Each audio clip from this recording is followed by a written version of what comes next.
chaotic, and it has changed my life. I've been a fan of his ever since. I love this collection. Thousands most legendary supermodels and more. The four queens of the runway. Fashion, New York Fashion Week is right around the corner. Librarian tonight, and that's because I came to read a bitch. Jaja's Atelier, bitch. Welcome back, guys, to a brand new episode of Jaja's Atelier. It's your girl, Jaja.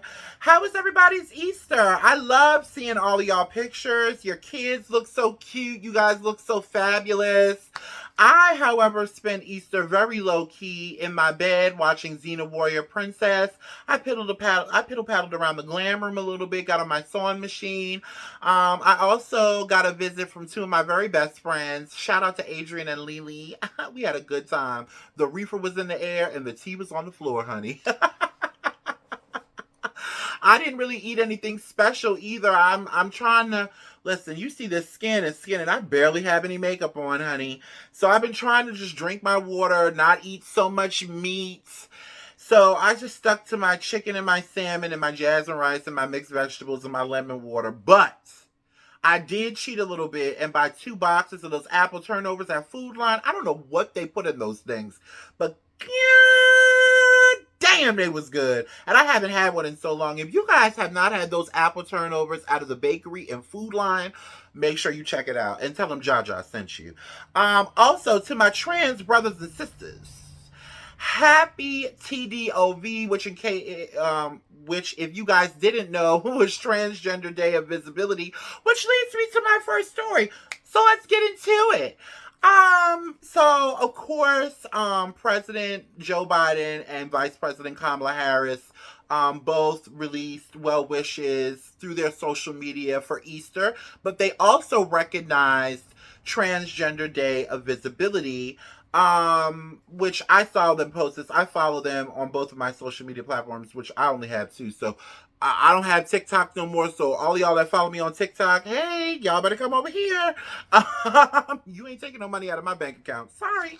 But I also noticed that a couple of hours later, the blogs picked it up. Now, what I didn't like about the blogs picking it up was the way that they worded it. Let me read it for you word for word now. I don't want to get nothing wrong now. So, President Joe Biden declares Easter Sunday as Transgender Day of Visibility. So, of course, this sent everybody into a tailspin. People were so offended, including former dictator douche Donald Trump, who found time, all while in the throes of the biggest Ponzi scheme in American history, to release a formal statement calling it blasphemous. Honey, the only thing blasphemous is your bowels, okay? And also, second to shape-shifting scammer Caitlin Calloway Carter Colby size 22 K-Swiss Jenner, who who said, the same thing Donald Trump said. Listen, I can't with them. And also Tyrese Gibson, who also demanded an apology. But what I find so strange about these 3 idiots and all the idiots in the comment section who had such a huge problem saying that this is the day he has arisen, this is Jesus' day. Let me lean in. Easter falls on different days each year. Transgender Day of Visibility falls on the 31st every year. And also, Transgender Day of Visibility was created in 2009 by President Obama. So this is nothing new. Okay? When are we going to stop this?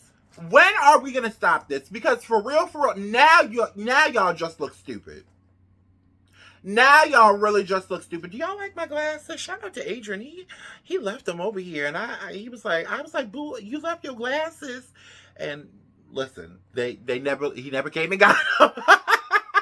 I'm gonna have to give these back. But these are cute. Anyway, listen, when are we gonna stop this? You don't like trans people, you don't like gay people. It's clear as fucking day. Leave us the fuck alone. Cause newsflash, we don't like a lot of y'all either. I mean, and then Tyrese Gibson, he went on a whole rant basically telling Joe Biden it's not enough transgenders to get you reelected. So what is that supposed to mean? It's not enough people in this world that give a fuck about you when you get up on this internet crying like a little bitch either, Tyrese. Like, the trans hate, the homophobic hate, it's like everybody has to have somebody that they can pick on. Everybody has to have somebody they can get with. And all that you're doing is pushing Donald Trump closer to office. While he's over there probably sucking on tranny dick, allegedly. Doing whatever the fuck he wants to do. And guiding y'all to put him back in the White House. Caitlyn Jenner. Girl. Anyway, so on to my next story. I just had to touch on that because, honestly, just leave trans people alone. If you don't like them, you don't have to engage. We don't give a fuck. We really don't. Because I'm still going to go to the grocery store with my 50-inch bust down and my heels. Tiptoeing in my heels. Tiptoeing in my heels. Like T.S. Madison said. Don't look at me. Don't look at us. Jesus, God. And all of that, and they still are not teaching black children their history in school. And it's really not funny. The thing that's funny about it is, it's shit like this that helps stuff like that go on, slip through the cracks. And you guys still have not picked up on it yet. Anyway. So last night was the iHeart Radio Awards. I have not watched a whole music award show in quite some time. Like, sometimes I'll click it on and catch the highlights. But this one was really entertaining. It brought me back to my childhood. My first favorite moment has to go to TLC, who performed their huge mega hits, Waterfalls, and they performed that with Lotto, and No Scrubs. Again, it was a lot of criticism about T-Boz and her weight and why she wasn't dancing, and just, it was, but let me tell y'all something. TLC has been around as long as I've been alive. Not only that, when we're talking about T-Boz has sickle cell disease, which most people that are diagnosed with sickle cell don't live past their early 20s. And I'm sure by now she's in her late 40s or 50s. She was told that she wasn't able to have children. She was told at one point in time that she wouldn't be able to perform with the group anymore. And here she is, 30 years later, sounding good, looking even better. Chili looked amazing. I mean, these are real performers. I don't know what the fuck some of these new generation people got going on. But these are real performers. These are the girls that y'all wanted to be back in the day when y'all was kids coming up. Millions of albums sold.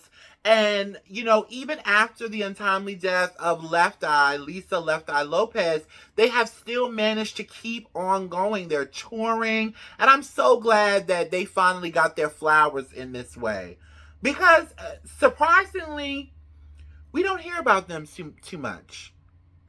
We don't hear about them too much. So it was good to see them. Also, SZA took the whole fucking show home. She won big. She won for Song of the Year, Album of the Year, R&B song of the year and R&B artist of the year. And you know what? Let me tell you something. SZA is so pretty. She's not problematic. She doesn't bother anybody. And her music is like hypnotizing. Like that last album, that SOS album, I still have that on repeat. She got a song with Old Dirty Bastard on there. That's my shit. Ooh.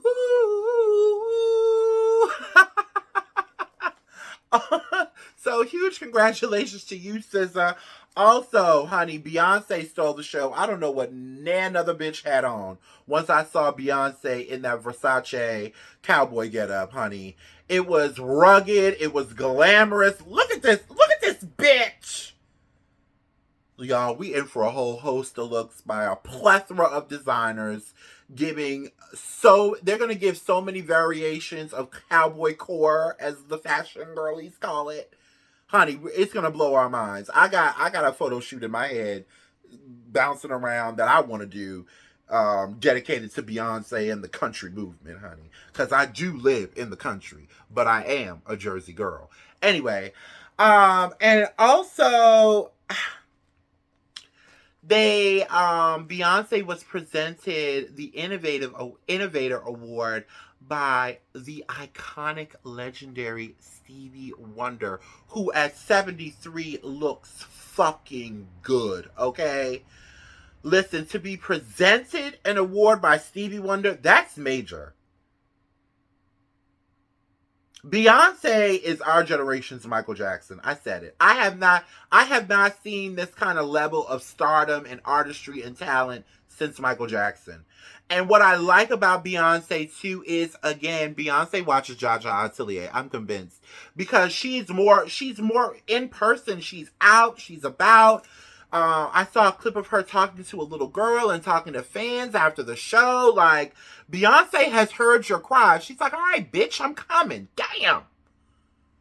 So huge congratulations to Beyonce. I can't wait to see the visuals. I'm still waiting on the Renaissance visuals, Beyonce. But I ain't gonna say nothing.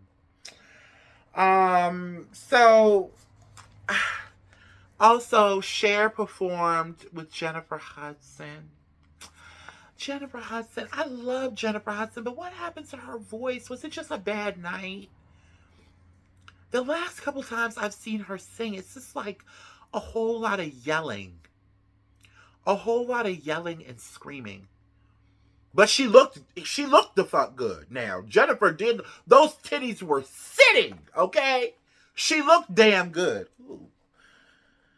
Now, my real titties aren't this big. I have a little extra read all about it. But, you know, I have a t-shirt on, so I wanted to accentuate my hips, honey. Accentuate these rocks in my tank top. Anyway, let me get off these cockababy tangents. But yeah, so Jennifer Hudson came out and she looked amazing. Her body is snatched.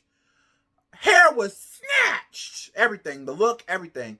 But I don't know. But you know what? They say sometimes when you lose a lot of weight that if you're a singer, your voice can change. That ain't never happened to Luther, though. But, you know, it's different with everybody. And Cher was up there she was giving them the best that she had, honey. Cher is damn near 90 years old, and she looks the fuck good. Now this is really mean, but somebody said that Cher looked like a candlestick. I said that y'all is terrible. Leave Cher alone.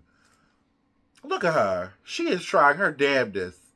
She was doing it though. Listen, all of us could be so lucky, especially with the way the world is going. I see a lot of people coming down on Madonna and Cher and Dolly Parton. Let me tell you something. Bitch, you better hope to live to see that age, and hope that if you do live to see it, that you're not sitting on somebody's bedpan in an institution somewhere. Honey. Anyway, so today was the start of New York Bridal Fashion Week, which I've never really talked about it. I always watch it because I don't think I'll ever get married. Boo boo cry. I don't think I'll ever get married. I don't know. I want to, so I just don't ever think about wedding dresses. You know, but they're pretty to look at. So the first show that I noticed today was by this debut collection. Well, it's not a debut collection because she's been in the game for 30 years, but this debut for her latest collection by Inez let me make sure I get it right. Inez DeSanto.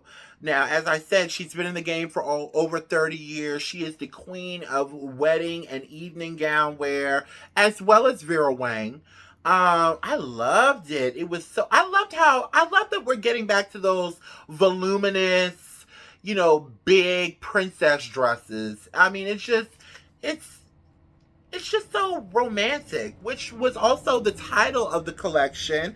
The collection was entitled Romanticism Unveiled, which I thought was the perfect title. Look at these gowns. So beautiful. So huge shout out to Inez DeSanto. I'm a huge fan of hers. Yes, these dresses were everything. And I love the floral prints. And I also love that I've seen other bridal couturiers as well, and I love that we're straying away from white. Because not every girl can wear white on her wedding day. I know if I get married, I damn sure can't wear white. I might do it anyway, but I shouldn't. But yeah, so huge shout out to her. Also, it is Shanghai Fashion Week. And I haven't really delved deep into it. Only since recent years. This is probably like the second year I really, really, really watched it. And one show so far has got my attention. I am loving. Hold on, my notebook is all screwed up. Hold on, guys.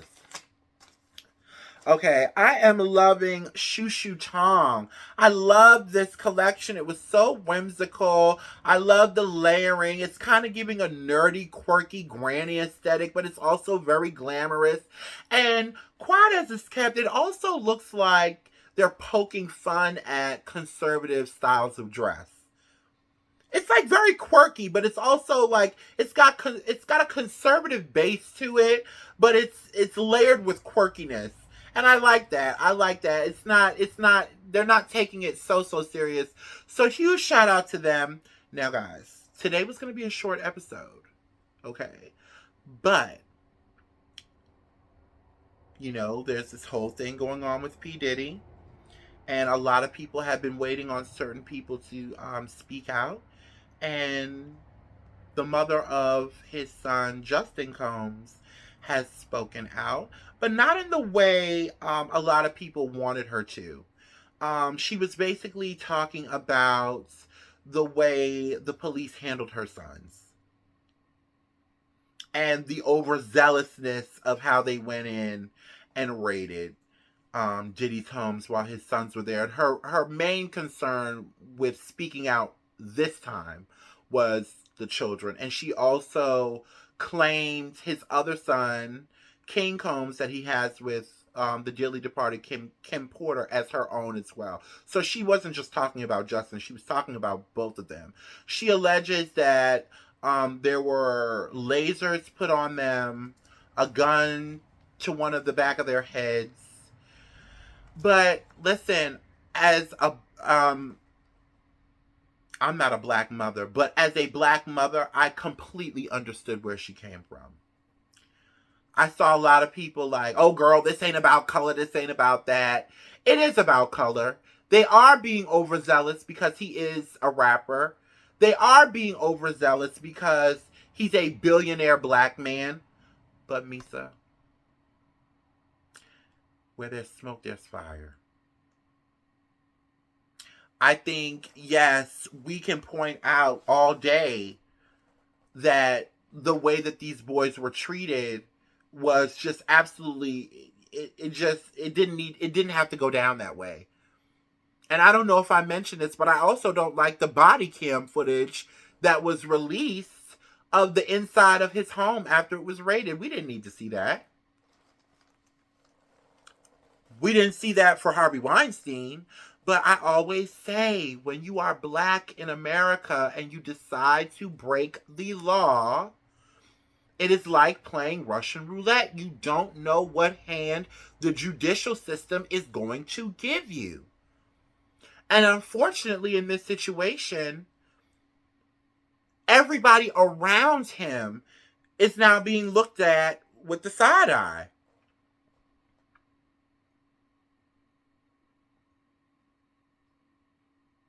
We already know. We knew once Cassie sued him and he settled an hour later, we knew what was coming. We've seen it 100 times. It's not right. But you can't light a match and expect the house not to burn down. And I feel for her. I feel for her. I feel for his children. Now, those court documents are implicating his sons. Now, I don't even want to touch that. But his sons' names are in the court documents. Also speaking out about this is I'll Be Sure. He was honored at some award show.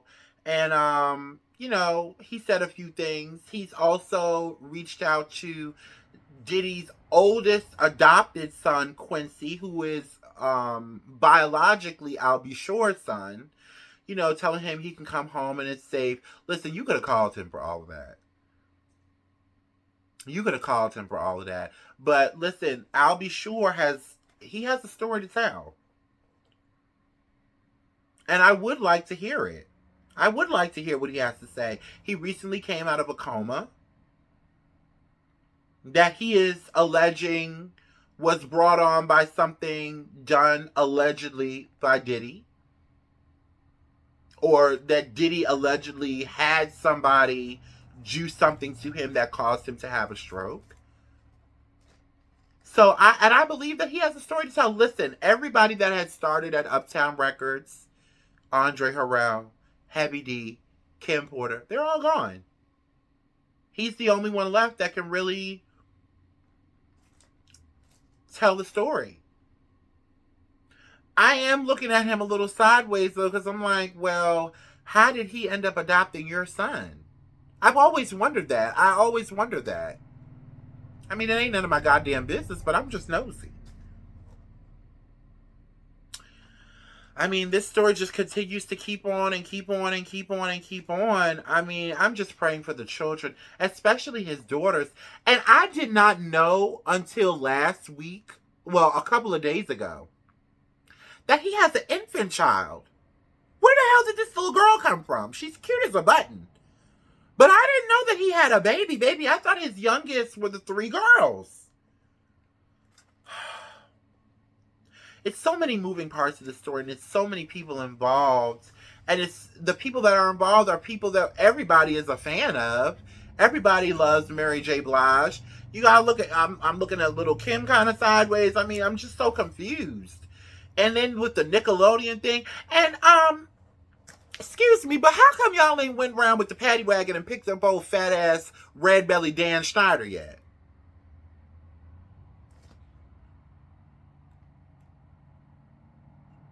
From Nickelodeon. When are we going to see the helicopters flying over his house?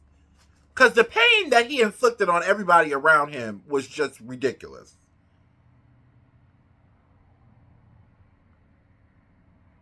Anyway. So guys, that was today's episode.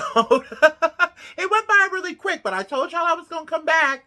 Also, guys, stay tuned. Listen, I went through a whole ordeal with my first episode of Fitted.